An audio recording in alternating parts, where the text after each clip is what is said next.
Hi guys! Decluttering once or on occasion, such as quarterly or annually, is one thing, but if you consistently find yourself decluttering, or if you feel like stuff or clutter is taking up just too much of your time, then I have 3 solutions for you that will really help. Not just short term, but these are long-term solutions that will help you to reclaim your time over and over. By the way, my name is Mika and I'm a writer, and I also own a small professional home organizing business. I've helped hundreds of people declutter and organize in their homes, and it's a passion of mine to help people make their homes feel great. I'm writing a book series about how to have good vibes in your home, and I'm currently working on the Decluttering Book. As I write, I share some of what I've written for the week on this channel, and this week I wrote about how clutter takes up so much time, and how decluttering can become a repetitive and time-consuming task. But there are 3 important things that we can do to help us reclaim our time from clutter and decluttering, so getting right into it.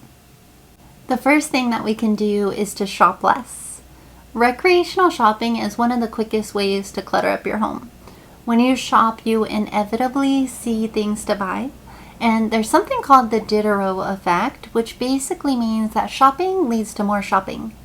So if you think about it, if you start browsing and then you see something you like, it leads you to browse more.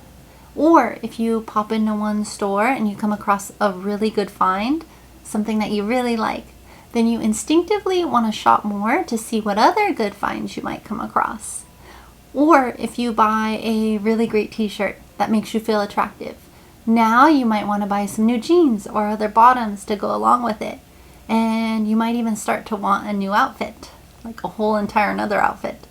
And it leads just to more shopping and more buying. But if you don't shop for a few months, you'll probably find that you don't even really want anything. That's the Diderot effect. So shopping, even window shopping or just browsing, will ultimately lead to more shopping and bringing new things into the home.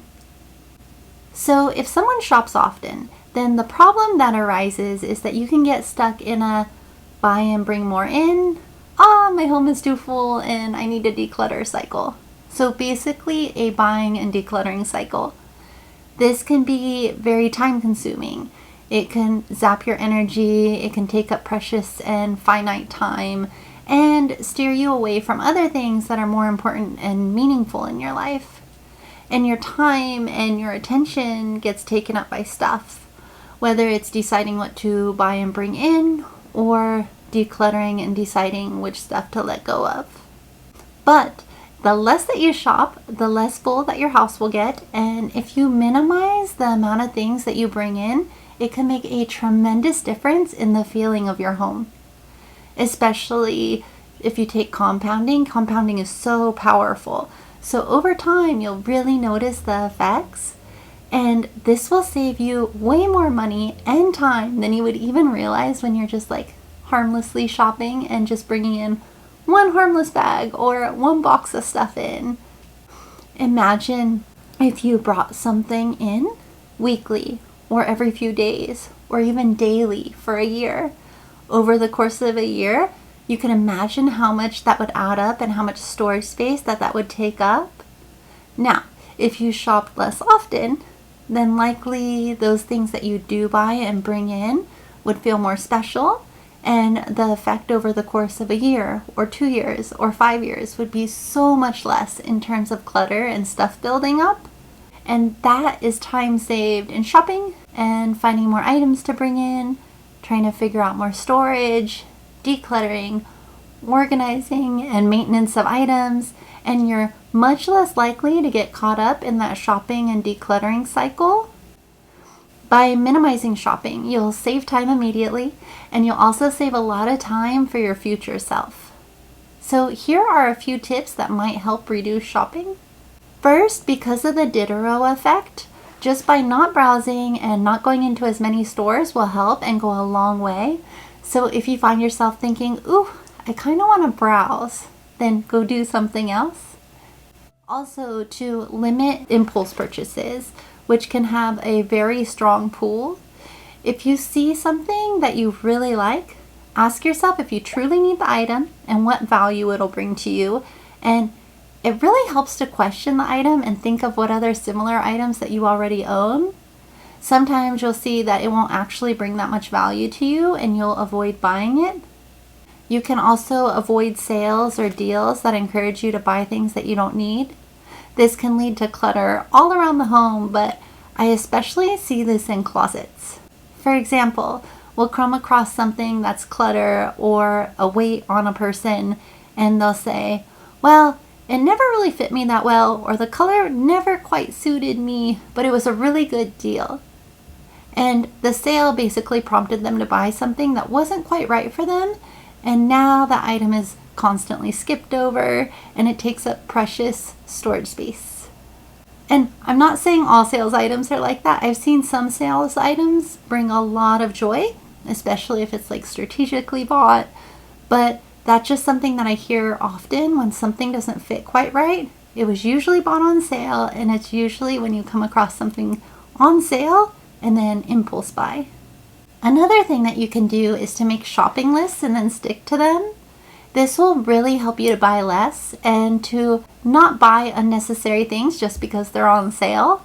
It's basically like a piece of paper that you're holding that says, hey, you don't need that. This is what you need. Or it doesn't have to be a piece of paper. It's more likely on your phone, but same. Another great way to minimize shopping is to create a no spend or a low spend goal for yourself. This can be really helpful because you can create a mindset shift and a habit shift. To do this, you set yourself a certain financial goal for a certain amount of time. You can challenge yourself for the next month, the next 2 months, or the next 3 months, or more. But for the sake of this example, let's just say the next 3 months. For the no spend challenge, this is pretty self-explanatory that you would spend no money at all on recreational items for that chosen time period. But for the low spend challenge, you'll choose a number. So basically the number will differ for everyone, but you'll choose a maximum amount that you can spend each month for your recreational spending. For example, that amount might be like $100 or $300 or $500. And the number will vary drastically depending on the individual and how much you're used to purchasing. So whatever number that you choose is the most that you can spend each month on recreational spending for the duration of the challenge. So choose a number that you feel comfortable with that'll feel like a challenge. And it's a number where you're like, ooh, I can still treat myself, but just not that much, which means I have to be very selective on what I buy. And 3 months or even a month, it's short and sweet and attainable, and it'll go by fast in your wallet and your home, and therefore your future self will thank you. If you currently find yourself shopping a lot and you feel that you're also constantly battling clutter, then this can be a fun challenge and also an important exercise that'll help you set in motion new habits of shopping less or more selectively. And if you do this challenge, then it's helpful to think of other things that make you happy, that are meaningful to you, or hobbies. Basically different ways that you can fill your time during those 3 months. I found that people can really level up their lives during these challenges because you save money, reduce the clutter that's coming into your home, and spend more time on things that are meaningful to you, which can really propel your life in unexpected and beneficial ways. And the second thing that we can do is to have enough functional storage. Having enough functional storage will save you a lot of time and energy on a daily basis. So even without shopping much, life happens and we end up bringing stuff in. Sometimes it's free stuff, sometimes it's stuff like mail and flyers, sometimes it's gifts, but over time, things end up coming into our homes and accumulating. Minimizing shopping, if you tend to shop a lot, is one huge step to make this much more manageable, but things will still accumulate.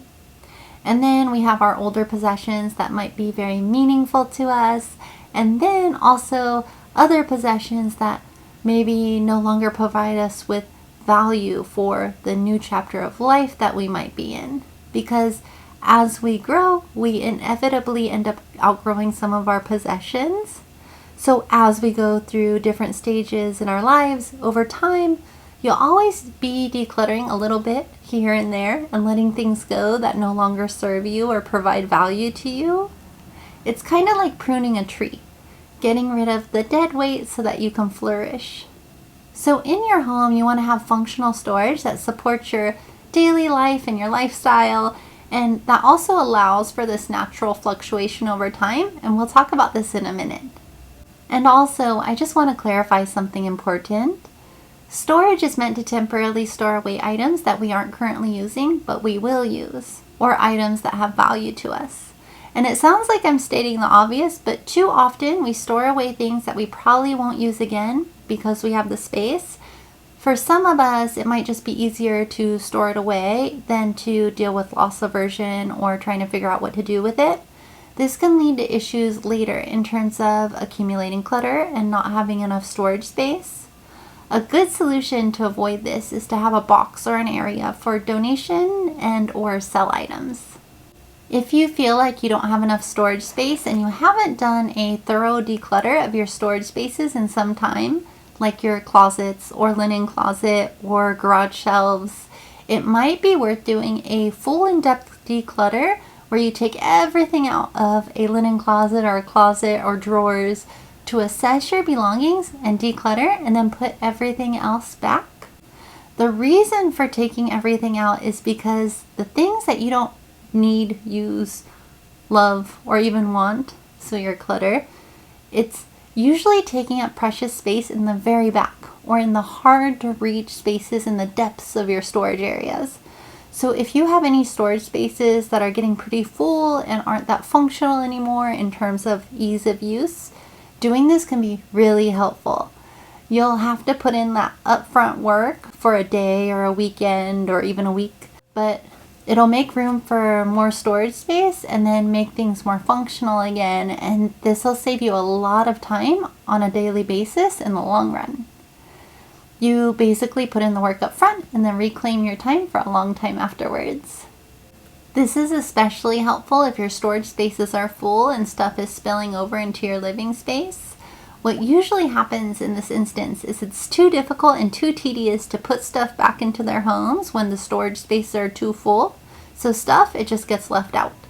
And then we feel like we don't have enough storage space, and then we feel like we need to declutter, so we repeatedly scan our environments, but what we see is a bunch of stuff that we want to keep and that we use regularly, and there's nothing obvious to let go of. But that's because the stuff that you actually want to let go of is hidden way in the depths of your closets or other storage areas. So if you put in the effort once to take everything out of your storage spaces, go through it, be very discerning, and then declutter and organize, and then you'll find things that you can let go of and then free up storage space and then make things functional again. That way, everything that was spilling over can now have a home inside of your storage spaces, and you save time because you won't find yourself mentally decluttering the surface area of the stuff that's out and around you. Instead, you'll have tackled the hidden culprits that were hard to reach and taking up precious storage space, like in the back of your storage areas. There have been so many times over the years where a client feels like they don't have enough storage space, and then we do a thorough declutter and we organize, and then they're amazed at all the extra storage space that they have, and it's always so cool to see. Like, it'll never get old, and every time I am just as amazed as they are. So here are some key tips for functional storage. When you store items, you generally want to try to store like with like. So for example, books with other books, office supplies with other office supplies, toiletries with other toiletries. You also want to have a home for everything and form the habit of putting things back when you finish using them. You also want to store things that are the most frequently used in the most accessible areas. So for example, if you reach for your socks a lot, if you wear socks often, then have your socks in an easily accessible drawer. You also want to be able to easily put things back and to be able to shuffle things around a bit if needed and leave room for new things to possibly come in. So a good rule of thumb is to keep your storage spaces 70 to 80% full at most for ease of use and functionality and long-term peace of mind. Again, there are exceptions to everything, but the biggest detriment is to not easily be able to put things back because storage spaces have become too full and things get so squished together. And when storage spaces end up getting stuffed so full, you waste so much time and energy trying to put things back. This will take up time and energy on a daily basis.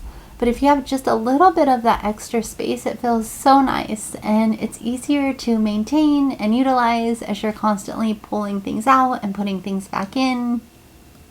Most of the time when I work with clients, they usually have plenty of storage space, but we just need to declutter and then organize so that we're storing like with like and have a home for everything or each genre, and prioritize where to store their most used items so that their storage spaces are functional and easy to use. But sometimes, and this is the minority of the time, some people just don't have adequate storage. So they might not even have that much stuff, but they don't have enough storage space to fit everything that they own. If you've decluttered pretty thoroughly and you find that your storage space is still full, then you might have to come up with a creative solution so that you have enough storage to comfortably fit everything that you want to hold. And this could be a lot of fun. There's IKEA hacks and then Pinterest and YouTube. There's so many ideas. So have fun with it. And even if it takes a day or a weekend or a month, it's so well worth the effort to add in storage that you like, that's functional for you, and hopefully aesthetically pleasing, especially if it's something that you have to look at a lot that's in your living space. So also, if you live in a small space, don't forget to utilize vertical storage. And having enough functional storage is just so imperative to a comfortable, functional daily life in your home, and it will save you so much time. The third thing that we can do is to explore the inner cause of clutter. This can save us time and improve our life experiences in a myriad of ways. So sometimes when we're spending an excessive amount of time on clutter, but we feel that there's still too much clutter around, despite our ongoing efforts, then it might be a signal to look inwards, because there might be something that we want to face or overcome or heal. Our external environments could be a mirror of our internal environments, and we can use the clutter that's around us as hints to possible blockages that we may want to heal on the inside. There is a strong relationship between trauma and clutter, also between unresolved experiences or emotions and clutter. Sometimes some people might want to use clutter as a wall or a safety net between them and other people as they heal. And sometimes some people might use clutter or stuff or shopping to fill a void or to serve as a distraction so that they don't have to face or think about certain things.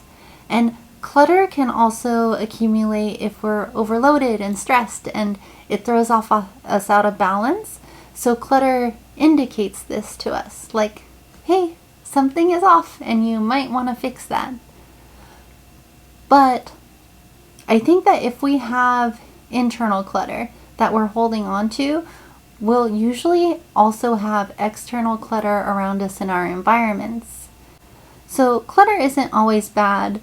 Sometimes some of us might even feel like we need it to feel safe for a while, depending on what we've gone through. And so sometimes it serves a purpose, even if that purpose is just a hint to look inwards. And this might not even apply to you. It might just be logistics. Like maybe it's taking a long time to declutter because it's a big project and you haven't decluttered in a while. Or maybe you just need to create more storage. And you might be a happy, balanced person that doesn't really need to work through much of anything. But if anything that I just said resonates with you, here are some solutions. And they're basically to focus on self-acceptance, self-love, and or healing. And think too, is there anything unresolved or multiple unresolved things that might be holding you back from living your best life? And do you feel like you might have any mental or emotional clutter that you can work through and clear? You know, many clients that I've worked with to declutter are these amazing, smart, kind people with so much depth. But some of them don't see themselves that way. And The thing is, when you clear clutter alongside someone in their homes, you can learn so much about them and their lives at a pretty deep level. And I've worked with people who have been surrounded by clutter who at some point have been through trauma or have been told that they're not good enough or who feel unlovable when it's so obviously not true. And at some level, some of them, not all, but some of them, believe that they don't deserve a clean, uncluttered, beautiful space, or there are blockages and limiting beliefs that they need to clear inwardly. Or there's an emotional attachment to stuff that's making it difficult to let go of clutter. And some aspect of it is because they don't feel like they're enough, so stuff is compensating and filling a void for self-worth in a way. Then they look inwards and look to self-acceptance and self-care and self-love and healing in general. And as the healing progresses, the clutter that was so difficult to clear becomes easier to clear. But the key element is to heal. Something inside might need to be healed. So if you find yourself in a seemingly never-ending cycle of clutter, then focus on self-care and self-acceptance and self-love. And what I found time and time again is that when you put in that inner work, all of a sudden at some point clutter starts to fall away. You might look around and see things that you were holding on tightly to that no longer provided you value, but it was really hard to let go of those things. You might start letting go of this internal clutter and working through things that maybe you've avoided or that weren't ready to be healed yet. And then you release these inner weights and blockages and heal wounds and find that those things that seem so precious, that were so hard to let go of, you're okay to let go of them now. I think that this takes work, but it's also therapeutic and will contribute toward being able to live your best life, to cast off the internal weights of things that you've been holding on to. When you do this, your life experiences will change. I think that this ultimately saves us time in terms of decluttering, because when you keep decluttering the external without looking toward the internal, then the external clutter almost, like in a way, it just stays there. Like you make headway and then you find that it accumulates back up. Or you keep decluttering and then it just doesn't go away and you feel like you're constantly battling it. But you might be working through the external when the focus might be better suited to work through the internal clutter. This might be something or things that you're holding on to that you might want to let go of. Although I think that as you declutter the external environment, you do declutter the internal also. But if there is a deeper healing to be done or something that needs to be faced and not avoided or put off, something emotional or belief that needs to be faced and processed and let go of, then you might be making headway, but also kind of pedaling in place to an extent if you keep decluttering the external but don't look to the internal. And sometimes we hear healing and it's like, that's going to be an in-depth process, but it doesn't always have to be.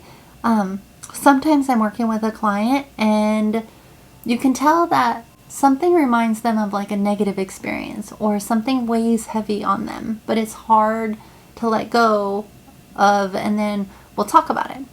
And I'll ask something like, how did that make you feel? And as they talk about it and share their experience, if they want to, then they feel it and experience it. And then afterwards, they often decide to let it go. And I did this instinctively for a lot of years. And then the last few years, I started reading a lot about this. Decluttering internal clutter, mental and emotional clutter. And I think that what it is that we have to face what we're feeling and then allow it to go. Otherwise, the emotion or the experience can be held in us as a suppressed emotion. It's almost like our mind or our body's like, hey, like experience this, face it, and then you can let it go. But if you keep avoiding it, then it's still somewhere within you. You still keep holding on to it until you have like the courage to look at it.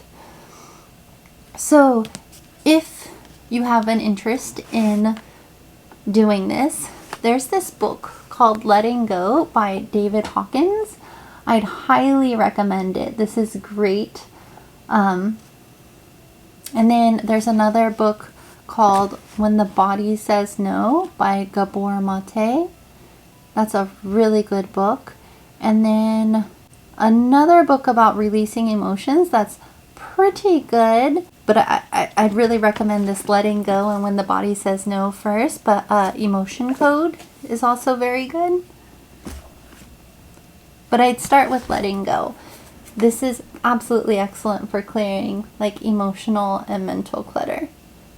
And then if you want, I can do a video series on this too, on clearing emotional and mental clutter. So anyways, by looking inwards and healing what needs to be healed, clutter might gradually and naturally go away. Lastly, in regards to this, where this applies, there's a pattern that I've noticed over the years. If clutter is a solace to you and you don't want to let go of it and you want to continue to spend time on it because it brings you like a safety net, you might be at that stage where you're mentally and emotionally in your wound or trauma or grief or pain or whatever it is that might need to be healed, like say low self-esteem, for example. Just one of many examples, and it's so specific to the individual.